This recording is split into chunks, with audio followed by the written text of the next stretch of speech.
What's good, everybody? This your girl, KD. And today I'm kind of coming at you a little bit with my contribution to the hashtag ADOS conversation.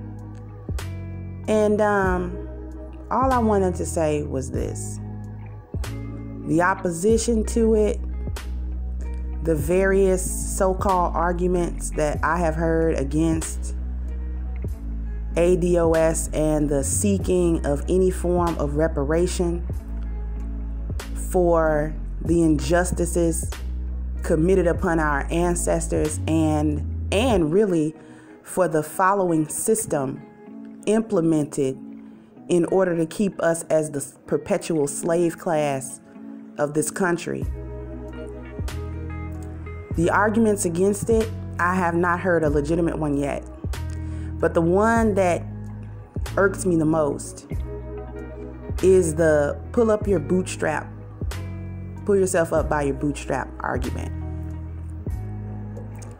And that argument basically is framed as this.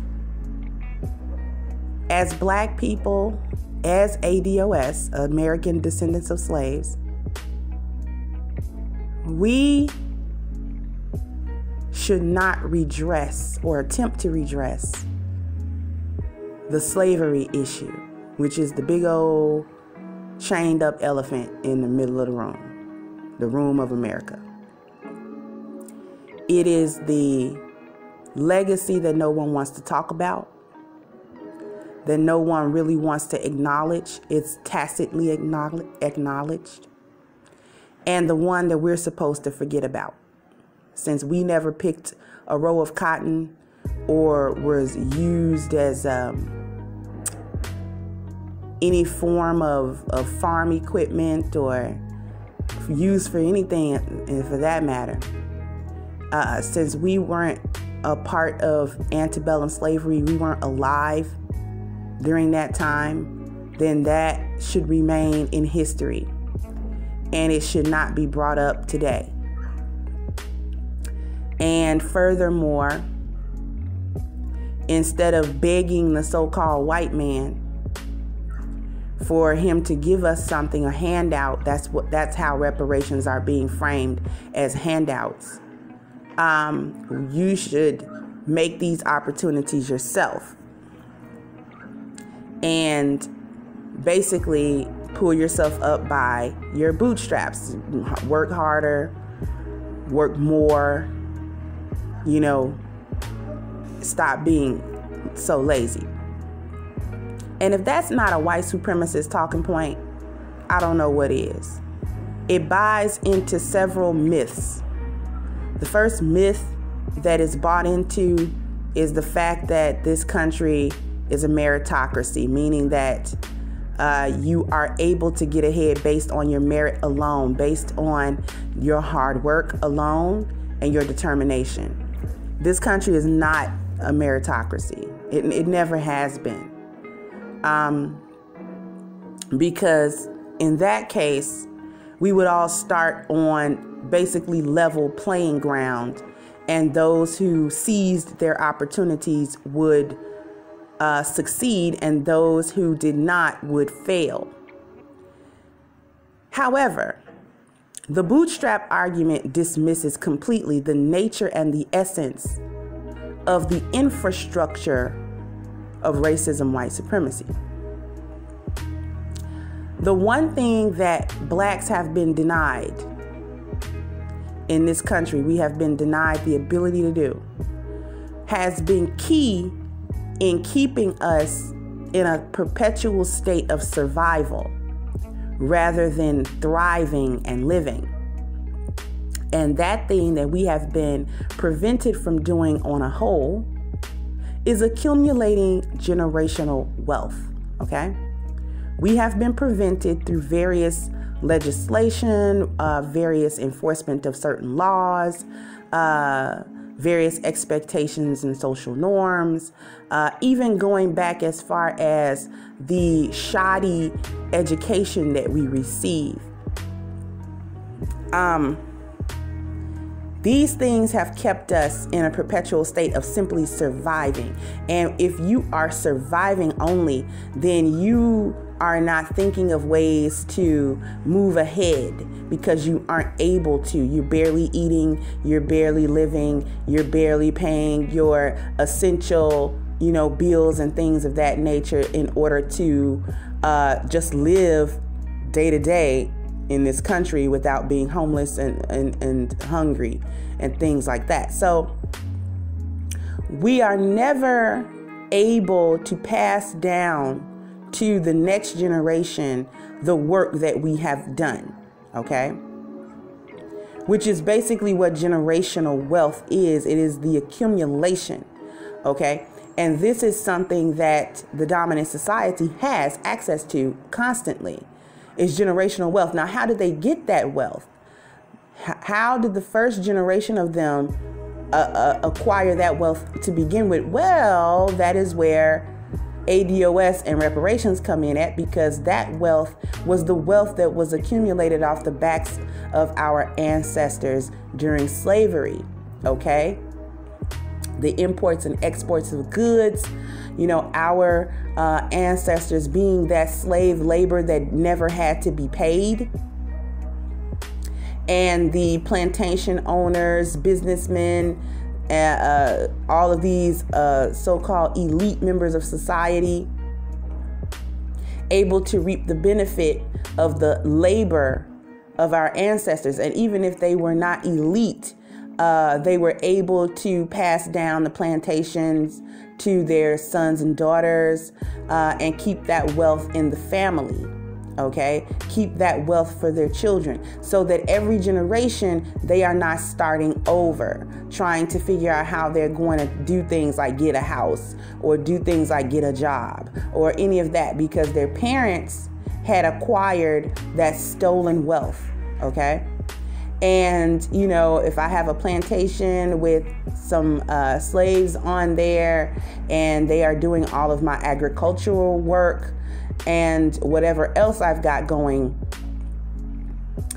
and I am taking that wealth that is being accumulated here, the overhead is so small because I don't have to pay the workers. The only thing that I have to do is provide some meager living accommodations, just because I suppose they are alive.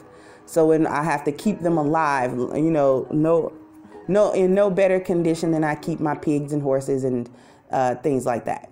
So, I guess I have to give them some sort of food. So you give them the slops, and they live in the little shanties and what have you. And I don't care about the condition of all of that. I keep it just enough that, I'm not losing money by the undue deaths of my slaves. So, I'm keeping them alive. It's cheaper for me to do that than to not pay attention to them at all, and then they die, and then I have to go buy a whole new round. So their families didn't have to figure out, well, how are they going to get a plantation of their own? And how are they going to acquire it? No. You don't have to figure that out, because I already have that. And I'm getting old anyway. And here, I've taught you the business. This is how you conduct this business. And when the patriarch of that family died, it moved, if they had a son, whatever children they had, or whatever the next of kin that they had, were able to take that over so that they're not starting from scratch.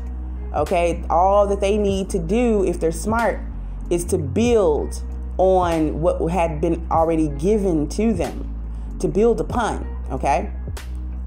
So when you have opportunities to do that, then of course, as a group, you are going to have that wealth, and you're not going to always be struggling as a group, because many of you are having a similar experience of things sort of being given to you to help you along, give you a little bit of a leg up, so that you don't have to at least worry about that part of your living. You can concentrate on other things. So we, as the ADOS, have been prevented from doing that.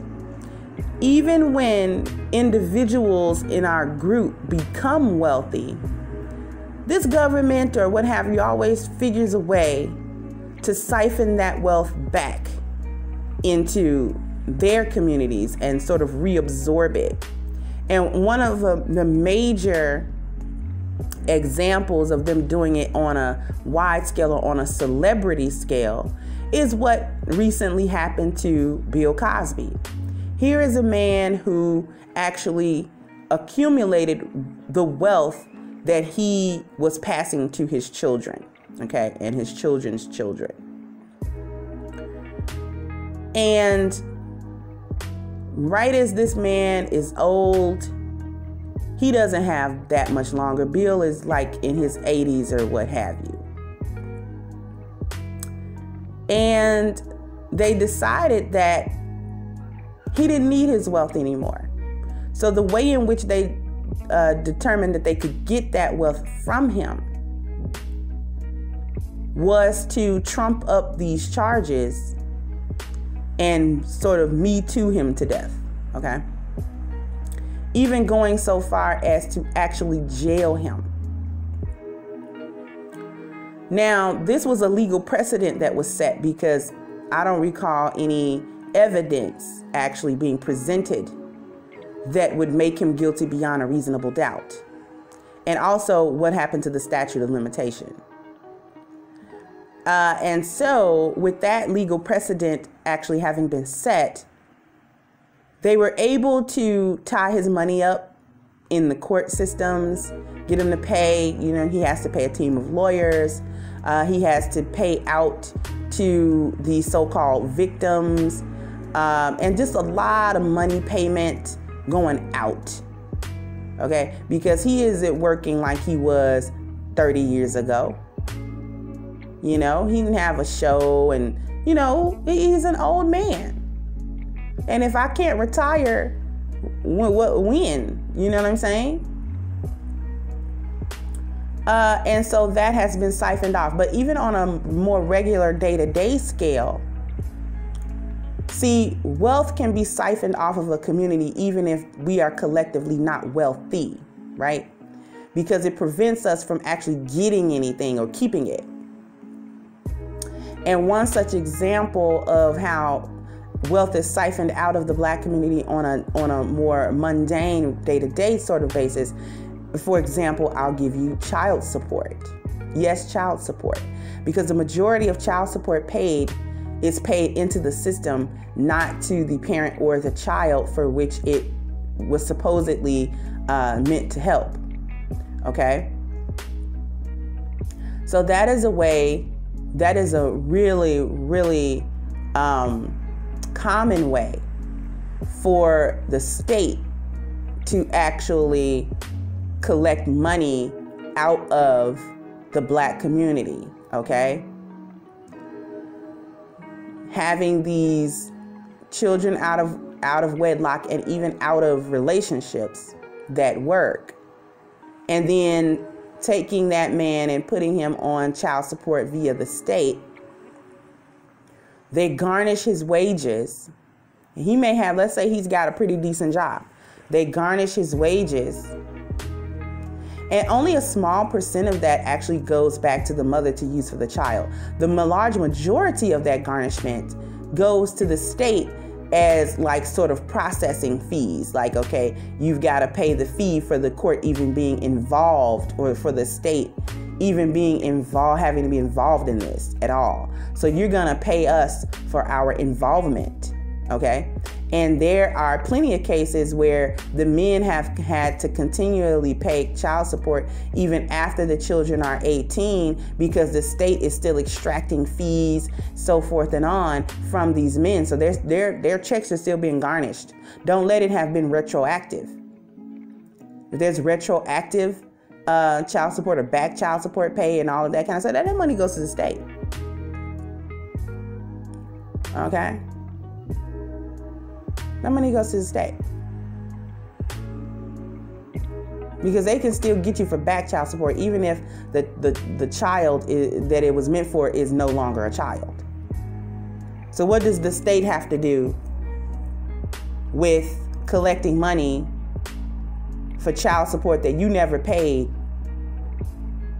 What do they have to do with that? Because now they want back the money that they paid out in benefits to that child and their mother. So they want it back from you. So now you're gonna have to pay, if cumulatively the state paid out about $30,000 for the duration of the benefit, however long the benefits lasted, you're gonna pay that plus interest. Okay, you're gonna pay that plus interest, and that'll fleece the men of our community. That'll fleece them. Because even if he has a decent job, he can't really afford to do that with his money. I mean, if I'm gonna have to in increments pay the state about $30,000, I could have in increments saved that money and in increments bought me something like a building to flip or a business to start or what have you. I could have done. There's a lot to do with about $30,000. That's not a whole huge amount of capital. But depending upon the business that you want to start, that can be used to sort of kickstart something to do. You see what I'm saying? It could have at least been a down payment on a house, whatever. Because they don't even like us to buy homes. Because if I buy a home and I have children and I die, I can leave my children at home. And they don't have to worry about where they're going to live. All that they have to do is always pay the property taxes and what have you. But then here comes the banks with a loophole, this, that, and the third. Oh, well, they died and left you this house, but really they missed this payment and that payment, and this came up and that came up, and we may have to put this house into foreclosure, and the bank owns it. I'm like, excuse me?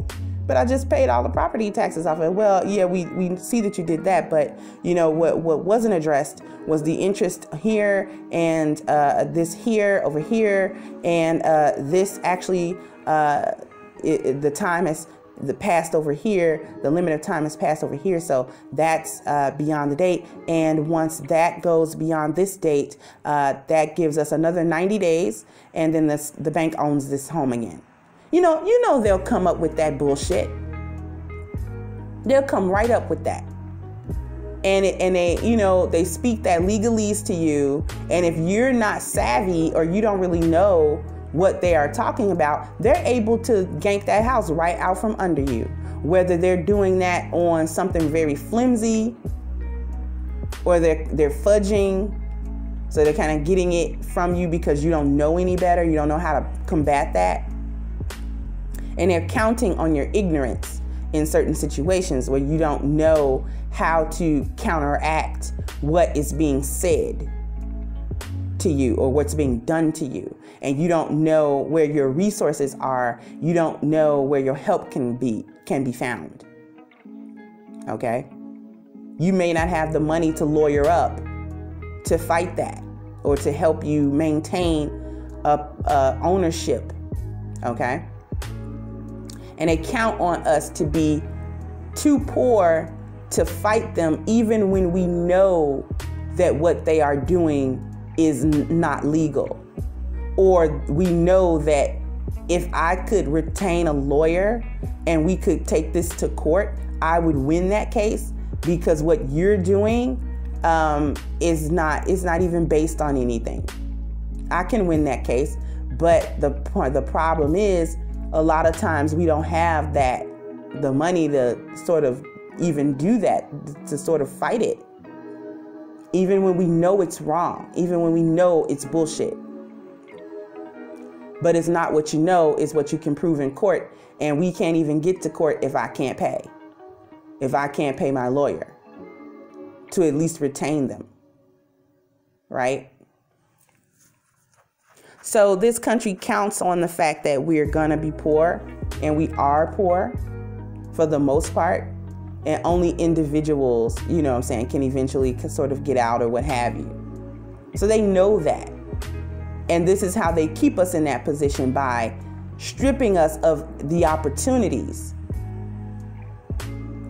to sort of do this thing on our own. We're smart enough to do this stuff by ourselves. It's not rocket science. It's not rocket science.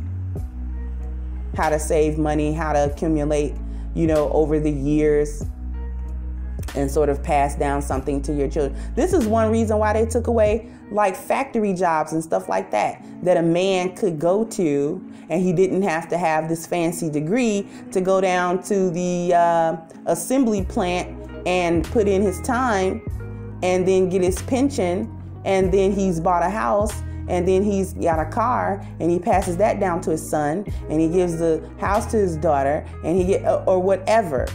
That's one reason why they took it. Because here we have these unskilled blacks. They don't have anything more than a high school diploma. See, it was all good until they realized that black people could benefit off that same system too. So it was all good for them to be able to get the so-called American dream, a house with a white picket fence, 2 kids, a wife and a dog, right? And then he could do that off the sweat of his brow if he just goes to work every day, a hardworking man. You know, he's gone to the, you know, factory job every day, and he sweats it out for 10 hours, and he comes back, and, you know, all he wants is a beer and watch TV. But yet he is saving back all of that money, and his children are going to be set.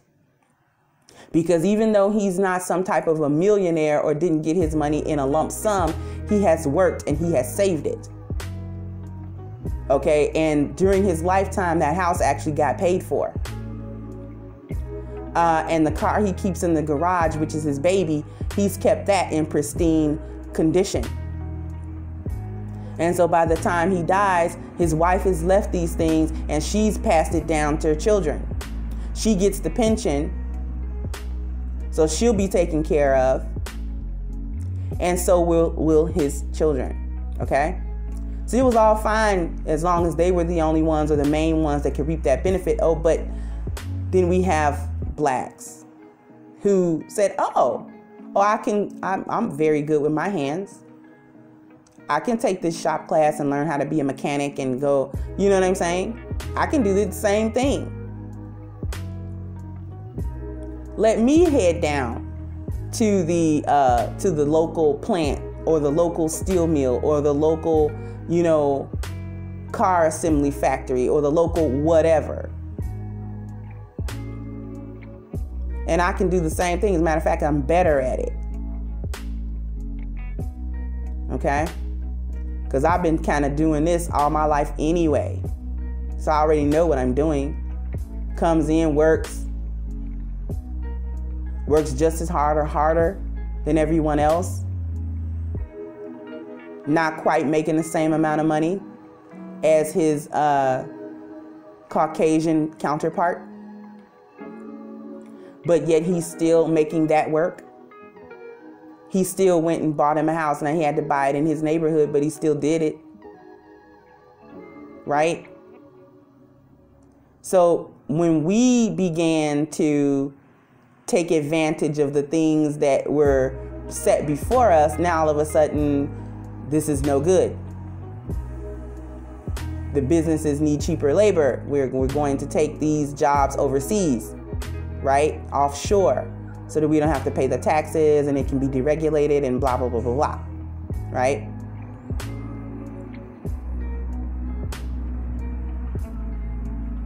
Okay.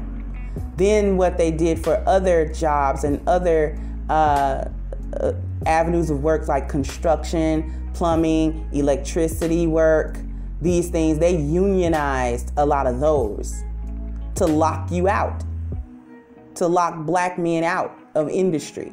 They've locked us out of the industries where the money could actually be made.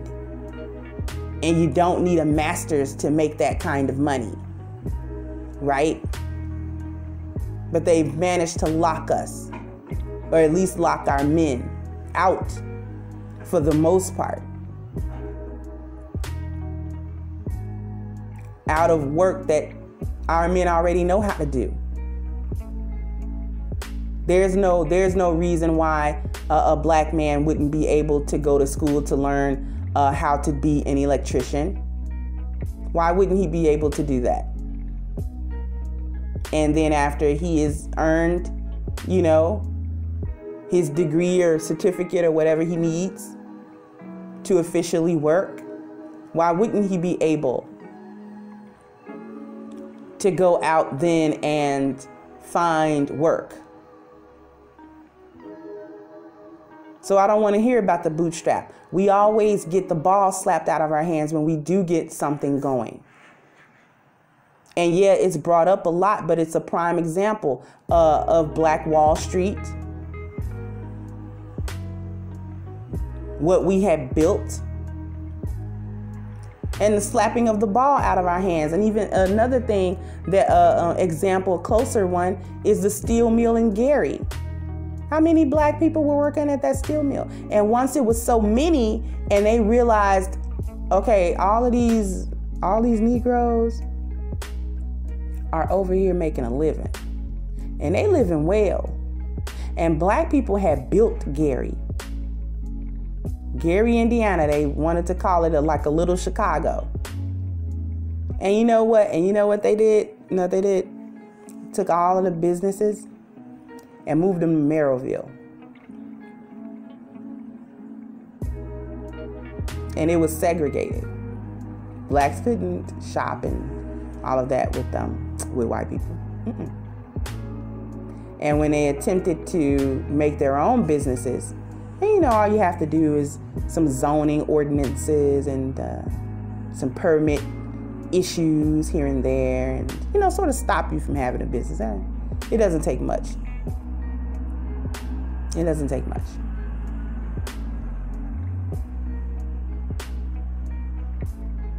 And then the steel mill sort of dies. That sort of dries up.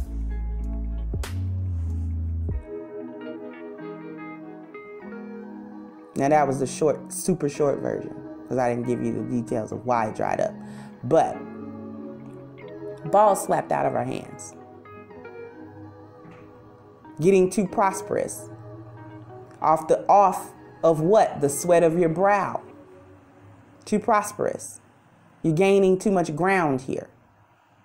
So we have to stop you from doing that, because if you're gaining ground this fast, and if we leave this unattended, you're going to be in our position after a while. And we can't have that. We can't have you actually competing with us on our level. This is why we miseducate you from the beginning. We've already put you behind the 8 ball. Come on. And now you're actually playing catch up with that? With that shoddy education we just gave you? And put you in a position of poverty like that, and put all of these pitfalls before you, hoping that you go to prison, hoping that you drop out of school. We hope that you do this and hope that you do that, and and you manage to bypass all of that in order to be a productive member of society. How dare you? How dare you?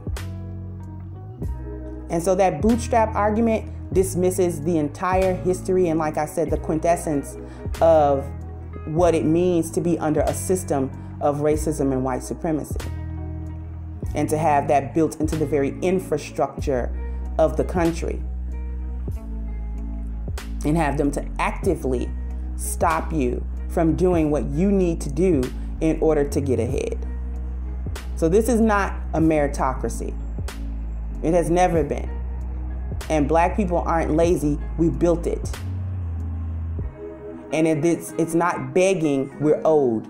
If you go to work and they skip you 3 pay periods, first of all, you're going to stop working. And second of all, you're going to apply pressure to that company until they pay you those 3 checks they owe. It's not begging, it's demanding what is actually owed to you. This is services already rendered that were never compensated for. Right?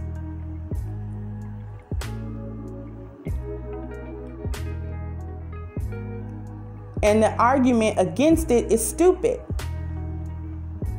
Because basically it's saying it's okay that they have denied you food.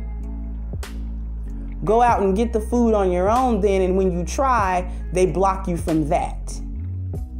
So we're not going to feed you, and we're not going to allow you to get food. And the bootstrap argument presupposes, or rather not the bootstrap argument, but the argument that we shouldn't be, quote unquote, begging the white man for reparations, means that if he bars you, if he declines to feed you and then bars you from going to procure your own food, you should be content to starve. And this is the ignorant mentality of a lot of black people. Not to mention the other arguments concerning, well, who would be qualified as a descendant of slaves? You know, if you're light skinned, you can't get, well, you know, there were black people who owned slaves. I don't give a shit. It was backed by the American government, the entire system. And so that is who is being looked upon to pay. I'm not trying to go back. I'm not interested in going back to each, lineage to go back to see exactly which plantation owner, which family. No. That's always been a white talking point to talk out of it. Well, we can't trace down everybody, and you need to get reparations from the family that owned your ancestors. No. Because the American government, the antebellum slavery was the law of the land. Okay? And the individual families that owned slaves weren't doing anything against the law of that time. They were simply taking advantage of the environment in which they lived. They ran it as a business as they would have run any other business. It's just that this business happened to have the brutality of human trafficking and slavery involved.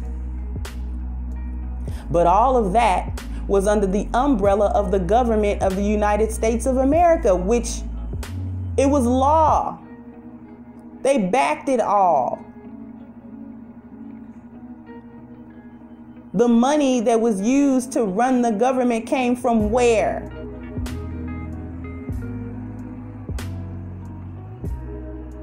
That's what I thought.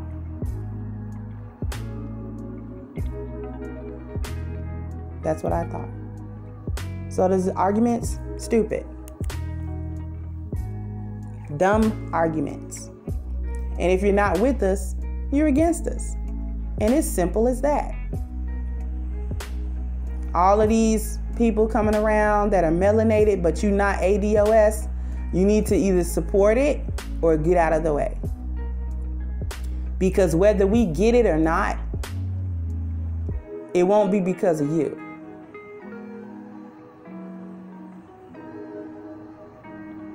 Because I'm not even going to get into how y'all come over here and benefit off of what we fought for.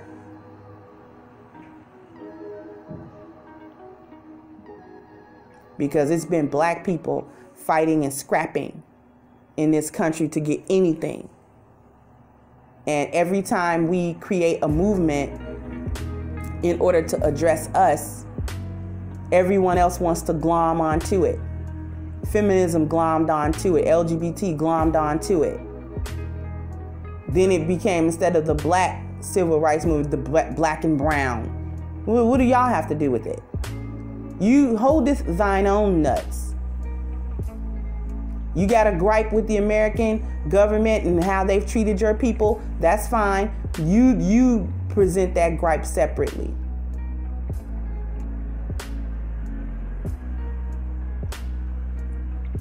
Cause see, I don't even want to join up with the Native American fight. And they got a legit fight. And their fight is actually kind of similar. Because they were devastated too. But it's still not the same thing. And I still don't want to join up. They have their own fight.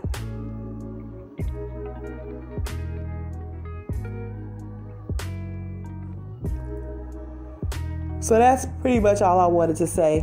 That was my ADOS. I probably won't revisit this. But that was my 2 cents thrown into the conversation. And I'll hit y'all up next time.